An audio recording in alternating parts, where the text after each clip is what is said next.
ఈ అనంత విశ్వంలో అందమైన గ్రహం అంటూ ఏదైనా ఉంది అంటే అది ఖచ్చితంగా భూమే అని చెప్పాలి. 4.6 బిలియన్ల ఏళ్ల క్రితం పుట్టిన ఈ భూమి ఎన్నో మార్పులకు గురైంది.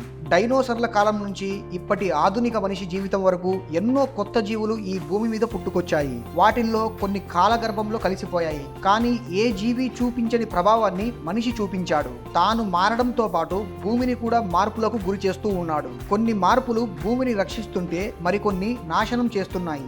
ఇక మనిషి పుట్టుక ప్రారంభమయ్యి ఇప్పటికి 7 మిలియన్ల సంవత్సరాలు కావస్తోంది. ఇన్నేళ్లలో మనిషి సంస్కృతి సాంప్రదాయాల పరంగా, సామాజికంగా, ఆర్థికంగా ఎంతో అభివృద్ధి సాధించాడు. సైన్స్ అనే ఓ పదాన్ని తెరపైకి తెచ్చి ఎన్నో ప్రయోగాలకు శ్రీకారం చుట్టాడు. ఆ సైన్స్ లో భాగమైన టెక్నాలజీతో అద్భుతాలను చేస్తున్నాడు. ప్రపంచం 1990లకు ముందు టెక్నాలజీ పరంగా చాలా స్లోగా ఉండేది. 1990ల తర్వాత ఊహించని రీతిలో మార్పులు చోటు చేసుకుంటున్నాయి కూడా.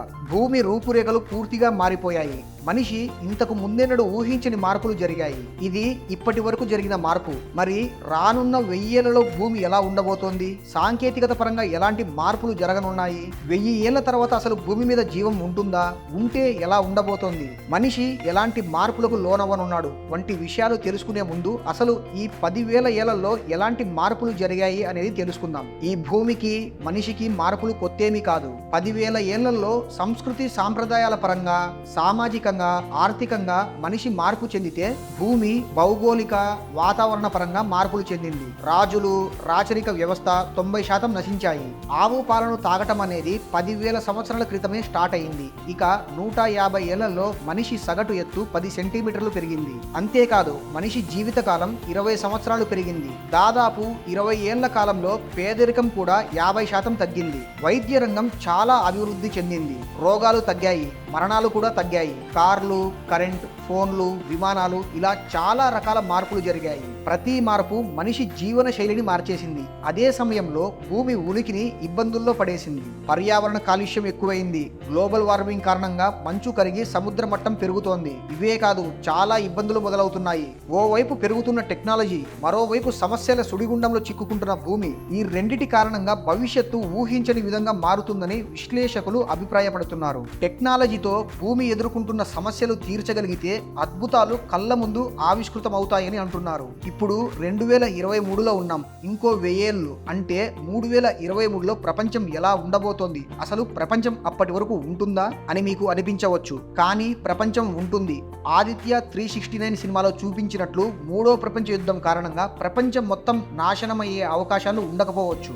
ఒకవేళ వచ్చిన యుద్ధ ప్రభావం నుంచి ఎలా త్వరగా కోలుకోవాలో, సాధారణ పరిస్థితులను ఎలా తెచ్చుకోవాలో టెక్నాలజీకి బాగా తెలుసు. కాబట్టి యుద్ధాల గురించి పెద్దగా బాధపడాల్సిన అవసరం లేదు. ప్రస్తుతం భూమి ఎదుర్కొంటున్న సమస్యలకు కూడా టెక్నాలజీ ఓ పరిష్కారం కనుక్కుంటుంది. ప్రపంచ జనాభా 14 బిలియన్లకు చేరుకుంటుంది. జీవన విధానాల్లో పెను మార్పులు వస్తాయి. ఇప్పుడున్న ఆహార పదార్థాలు, వంటలు అప్పుడు ఉండవు. సమయాన్ని ఆదా చేయాలన్న ఉద్దేశంతో రెడీమేడ్ ఫుడ్ వైపు ప్రజలు మొగ్గు చూపుతారు.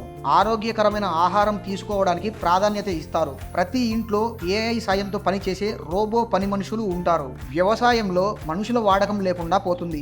AI టెక్నాలజీతో వ్యవసాయాన్ని చాలా ఈజీగా చేసే పరిస్థితి వస్తుంది. మనిషి ఆయుర్దాయం పెరుగుతుంది. వైద్యం ఊహించని రీతిలో మార్పులు సంతరించుకుంటుంది. అన్ని రోగాలకు అడ్వాన్స్డ్ మెడిసిన్స్, సర్జరీలు అందుబాటులోకి వస్తాయి. 1000 ఏళ్ల తర్వాత కొన్ని రోగాలు ఉండకపోవచ్చు. వేషధారణ విషయంలో ఆడ మగ తేడా లేకుండా పోయే అవకాశాలు ఎక్కువ. మళ్ళీ మాతృస్వామ్య వ్యవస్థ తెరపైకి రావచ్చు. కమ్యూనికేషన్ విషయానికి వస్తే సూపర్ టెక్నాలజీ అందుబాటులో ఉంటుంది. ఎలాంటి వస్తువు లేకుండా కేవలం శరీరంలో ఓ చిప్ ద్వారా కమ్యూనికేషన్ జరిగే అవకాశం ఉంటుంది. ఇక సెల్ ఫోన్లు, ల్యాప్టాప్లు, ఇతర గ్యాడ్జెట్స్ చేసే పని కూడా ఈ చిప్ చేస్తుంది. ఆ చిప్ ను ఆపరేట్ చేయడం ద్వారా మన కళ్ళ ముందు గాల్లో ఓ తెర ప్రత్యక్షం అవుతుంది. ఆ తెరలో మనకు కావాల్సిన పనులు చేసుకోవచ్చు. ఇక వాహనాల విషయానికి వస్తే అత్యంత వేగవంతమైన వాహనాలు అందుబాటులో ఉంటాయి. ప్రమాదాలు చాలా తగ్గుతాయి. ఇండివిజువల్ వాహనాలు లేకుండా పోతాయి. జనం అందరూ కలిసి ప్రయాణించడానికే సుముఖత చూపుతారు. బస్సులు, మెట్రో రైళ్లు కంటే అత్యాధునికమైన వాహనాలు అందుబాటులోకి వస్తాయి. వాటిని వందల కిలోమీటర్ల దూరాన్ని కూడా నిమిషాల్లో చేరుకోవచ్చు. విమానాలు ఉండకపోవచ్చు. విమానాల స్థానంలో సూపర్ ఎయిర్ క్రాఫ్ట్స్ అందుబాటులోకి వస్తాయి. కార్లు, బస్సులు, బైకులు ఇలా అన్ని గాలి, నీరు, నేలపై ప్రయాణించేందుకు అనువుగా తయారవుతాయి. ముఖ్యంగా స్పేస్ ట్రావెలింగ్ కు అవకాశం ఉంది. అయితే దానికి కూడా కొన్ని రూల్స్ అండ్ రెగ్యులేషన్స్ తెరపైకి వస్తాయి. ఫ్రీగా స్పేస్ ట్రావెలింగ్ జరిగే అవకాశాలు లేకపోవచ్చు. మనిషికి పని భారం పూర్తిగా తగ్గుతుంది. అన్ని మిషన్లే చేస్తాయి. మనిషి నిద్ర లేవడం దగ్గర నుంచి పడుకునే వరకు వారి అన్ని పనులు మిషన్లే దగ్గరుండి చూసుకుంటాయి. ఇక భవనాల విషయానికి వస్తే భూకంపాలకు, నాణ్యతారాహిత్యం కారణంగా కూలిపోయే అవకాశాలు ఉండవు. స్ట్రాంగ్ భవనాలు, ఎత్తైన భవనాలు నిర్మితమవుతాయి. ఫ్లైఓవర్లు, ఇతర బ్రిడ్జులు కూడా వాటిపై నుంచి కానీ మధ్యలో నుంచి కానీ నిర్మించే అవకాశం ఉంది. అడ్వాన్స్డ్ టెక్నాలజీ కారణంగా భవనాల నిర్మాణం అత్యంత సులభంగా, తక్కువ కాలంలో మన్నికగా జరుగుతుంది. మరి 2023లో ఈ భూమి ఎలా ఉండబోతోంది? మనిషి జీవితంలో ఎలాంటి మార్పులు చోటు చేసుకోబోతున్నాయని మీరేమనుకుంటున్నారో మీ అభిప్రాయాలను కామెంట్స్ రూపంలో తెలియజేయండి.